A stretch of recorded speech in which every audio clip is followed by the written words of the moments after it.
Like the saying goes, there is no smoke without fire. Finally, the Ibom air passenger that was assaulted by the air hostess has finally come out to say what really happened on that day. Okay, I knew right from the one that the story did not add up. This girl didn't just get that wild without something triggering her. So finally, she's here to give her account of exactly what happened, and this is what she has to say.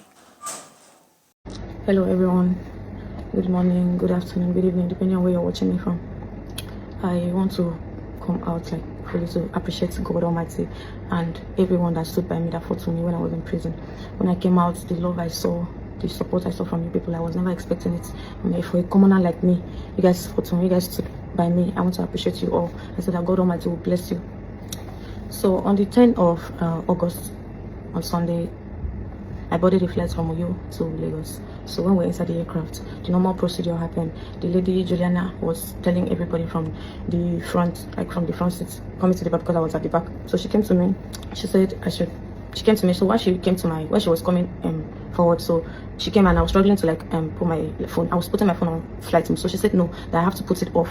So I told her that one of my phones, because I was with two phones, one of my phones is for a fault. The phone is bad, the power button is bad precisely. So I showed her that the power button is bad. So she said I can put off my phone without the power button. I said okay. So she said I should go to my settings. So while she was like telling me go to your settings and all that, I went to my settings. So she said go to your general. So while trying to do that, the pressure from her, so the man that was sitting on my right now helped me and off one of the phone, put one of the phone off while we were struggling on the other one that has the power button issue. So she said I should go to the my general. I went to the general. I went to the settings and the general. So when I told her okay please, before then I told her please can you assist me and spell general. She said she cannot touch my phone. She can never touch my phone. Children of nowadays. So I now turned to the guy that helps me to off one of my phone. I told him, please, can you assist me and spell general? So the guy now collected my phone and showed me and spelled like type general on this thing. So when I went to her, like, okay, this is the general. I am here now. So the phrase that she was even giving me was not even encouraging. I had to like plead with the same guy again on my right. So please, can you please, like, do you know how to, like, she said, do you know how to like help me and off it from here, please? He now said okay, no problem, helps me and off the phone eventually. So now off the phone, the two phones, put it where it's supposed to be on the aircraft. And I thought okay, I have offed my phone. So when she wanted to leave, she said you'll see. I didn't take that to her because I've already like eventually offed my phone, which I was having problem in offing it. So I eventually offed the phone. So that was it. When we landed Lagos, everybody was going out of the aircraft. I was pressed. I went to pee. So going to the toilet, somebody was already inside the toilet and I had to wait for the person to come out. So when the person eventually came out, I went inside and pee and eventually come out. I cannot stay inside the aircraft, inside the toilet, because it's so small and so uncomfortable to be in there. So I now rush like pee and packed myself again and come outside. So coming outside, everybody already left. So I had to rush, carry my stuffs and move to rush out of the aircraft. So going out of the aircraft, this lady Juliana stopped me and I asked her, why did you stop me? Why are you stopping me from going out of the aircraft? Everybody has left, so I need to go out. She didn't say anything to me. She was just like staring at me with the same bad eye. And that was when I now remember that this is the same person that was instructing me to put on my phone. I eventually did. So she said she didn't say anything. No, she didn't say anything. She was just staring at me there with the bad eye. So that was when I on my phone, like put the phone, started recording. That was when she backed facing the front and backing me. So I was just like, please madam, leave the road, let me pass. She didn't answer me. She ignored me. And after the video, I picked the phone. When I picked the phone, that was when she noticed I was videoing her. So she now pushed me inside the aircraft back, dragged my frontal. This is the frontal I wore that day. She dragged the frontal, dragged the process of dragging my clothes, my gold from neck I was wearing. This is the gold I was wearing. She dragged it from my neck with the clothes process, like my phone, everything went down and broke. The phone broke. The phone broke, everything, like even this one.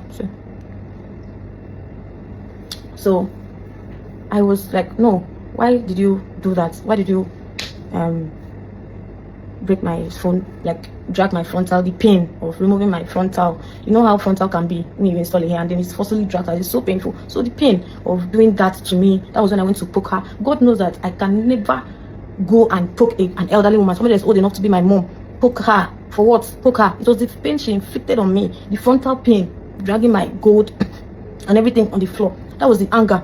I was so angry. I could not even like hold it. That was why I was asking her, why did you do that on the video, the training video they posted? Why did you do that? Why did you do that? I asked her, why did you do? Because you dragging my frontal wig and like dragging me, calling me a prostitute at the process. No, I just had to ask her, why did you do that? Why did you do that? Although I poked her on the video, why did you do that? So while on that, the whole thing, like those guys came inside the aircraft and like started like surrounding me, and I was like, why? Now dragged me outside. That was when they dragging me from they. You saw how they dragged me from the video. That was that was what happened. Like they came inside, dragged me outside, and then at the process, she now like dragged my clothes, and the clothes, it was pain on me because it was pain. I thought that was my inner. It was pain on me. The pain of dragging it, and it's pain. It's wounded me inside. That the pain and everything, the frontal pain, this other pain. I was just trying to like help myself when they dragging me out, trying to cover myself. My body was out there, and then they were videoing at the process. My body was out. I was even looking for ways to cover it. Some of them were like, trying to like touch me, and I was trying to cover myself, defending myself. Like I was the only one there, and they were like surrounding me, trying to cover myself while they were trying to do video. All of them, they surrounded like videos, cameras everywhere. I was surprised. Because like I never expected that. Like tearing my clothes and videoing everything, videoing me. So guys, when I saw this story on the first day, I was like, this video is incomplete until it shows what really triggered Comfort Emmanson to do what she did. And I thank God that finally she's healed and she has come out to say exactly what happened, because it's always good that we judge both from both sides. Okay, it's good that we hear from both sides before we pass our judgment. Now that she has said what happened, and it really confirms with what I was thinking, that somebody must have done something to her that she reacted the way she did. And it happens to be the hostess in question, Juliana, that did something to her, stopped her from coming down. Thank God that she was smart enough to video the genesis of everything. By when the hostess stopped her from coming down, she was able to bring out her phone, and then I guess videoing the hostess now triggered the hostess to grab her hair and do all whatever she did to her. And it wasn't, all those parts wasn't videoed. I think anybody would have reacted the way she did, because she's not a slave. She boarded her flight, she paid for it, not that she entered on credit. She paid for it, and she's a customer to Ibom. She should have been treated, no matter how maybe low class you think she is. She should have been accorded the maximum respect, because she's a customer. So now that everybody have seen this side of the story of Comfort, I hope people that were castigating her, calling her all sort of names like Ron's girl and all, take note. This can be somebody else another day. It can happen to someone else another day. And I hope Ibom Air will really, honestly, really train their staff, because the manner in which the whole situation was handled wasn't okay. And even the airport security people weren't handling the situation in a professional way. I hope everybody will just learn from this and then go back to the drawing board, go back to training ground, and then do better, because the image of Nigeria is being projected. All these things that are online projects the image of Nigeria, and it doesn't tell good about the country. So let's do better, guys. Meanwhile, leave your thoughts in the comment section as you've heard the side of the story of Comfort Emmanson.